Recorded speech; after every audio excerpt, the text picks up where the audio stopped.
Hi there, it's Kevin Ward with Yes Masters Real Estate Success Training, helping real estate agents get more yeses and more successes in your business and in your life. And today I want to talk to you a little bit about your inner game, and specifically, I want to talk to you about your story. Now, here's what I mean by that.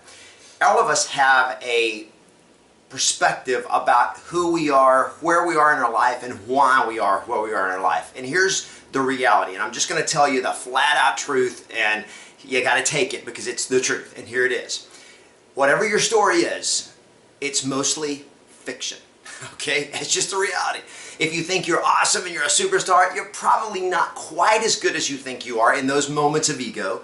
And when you're beating the crap out of yourself and you're beating yourself up because you didn't do what you said you were going to do, or you let yourself down, or you're frustrated, you're probably not as bad as you think you are. Your story, our story tends to just highlight and focus on certain elements about us. I was talking to an agent last week who has been in real estate for years and years. He was in commercial real estate. He became a commercial investor. And back in the early 2000s, he had developed a real estate portfolio, a personal portfolio of tens of millions of dollars, and was making millions of dollars a year. In other words, it was the real deal. And then the economy crashed. 2007, 2008, 2009, he went from tens of million dollars of net worth and huge positive cash flow to tens of million dollars of debt and losing everything. He's getting back on his feet. Can I tell you his biggest problem? And this is what he told me. He said, I said, what's the block? What's your frustration? What's stopping you? And he said, here it is. He said, it's fear of failing, fear of failure. And as he said it, my immediate response is, are you kidding me? You have achieved levels of success that people dream about, and many people don't even dream about, and yet you lost it all. So what happens? You got damage. There's emotional damage. I call it brain damage. And that is that it's not, his problem is now not that he's not as smart as he was back then. He's actually smarter. It's not that he doesn't have the skill that he had back then. He's probably got more skill. He's got more of the abilities and all of the tools to rebuild his wealth, and yet there's something that happened in his story. And his story is, but what if I lose it all again? What if I fail again? I hated that feeling. It was so devastating to him personally, professionally, financially. He can't bear the thought. Well, maybe you've been there at some level. You've had that thing where your story is, I'm afraid of failure, I'm frustrated. If you've ever been afraid of rejection, fear of failure, whatever it is, how do you change your story? And here's the answer. You got to rewrite the story.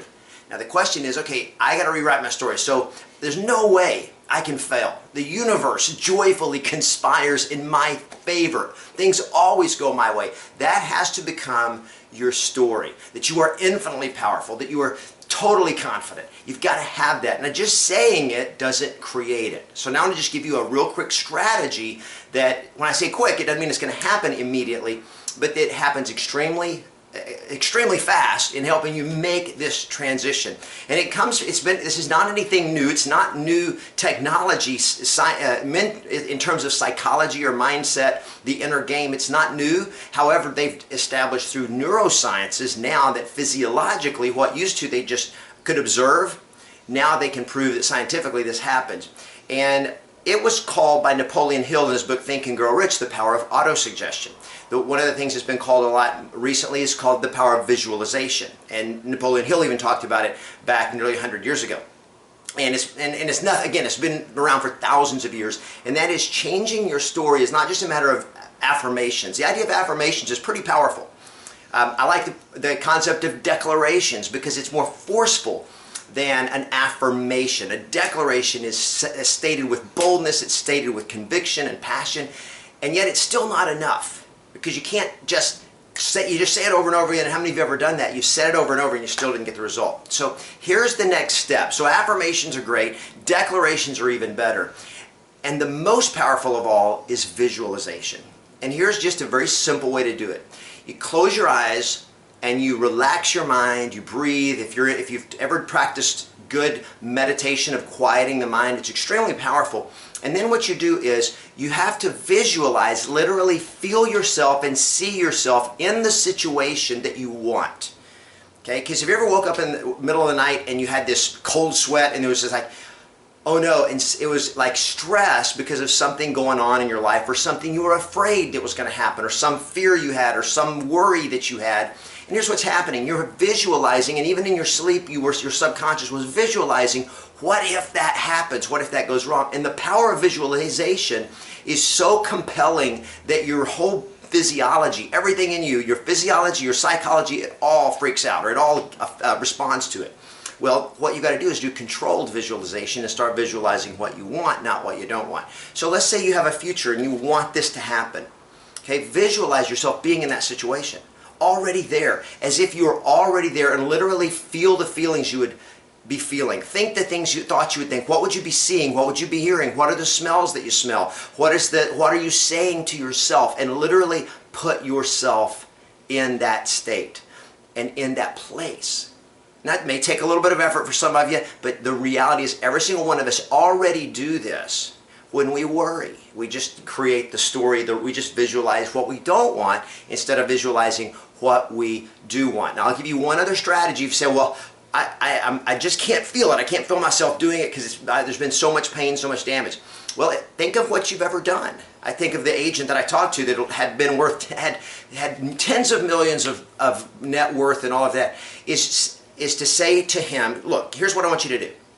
Go back to when you were at the top of your game. I mean, when you closed that super big deal, you got that property, or you checked your net worth balance and it was just off the charts, and you're like, yes! And then just go back to that moment. And just close your eyes and go back to that moment and be in that moment and think about the thoughts that you were thinking. Think about the feelings that you felt, the sounds that you heard, what you were saying to yourself at that moment, what was going on around you, and feel that feeling all over again. And with that exercise, it is one of the fastest ways to shortcut a transition from changing the story of what you don't want to changing the story to what you do want. And every single day when you get into that funk, you'll learn you can do that pretty quickly, but if you'll make it a daily practice, and it takes 5-10 minutes, literally you can start doing that. It's just visualizing yourself in the state, in the situation, already there where you want to be, and it will shoot you hugely here to get there, because before you'll ever achieve it in the outer world, you've got to achieve it in the inner world. And if you'll do that, here's the key: embrace your life, engage the opportunity because it's out there, play to win, and always expect yes.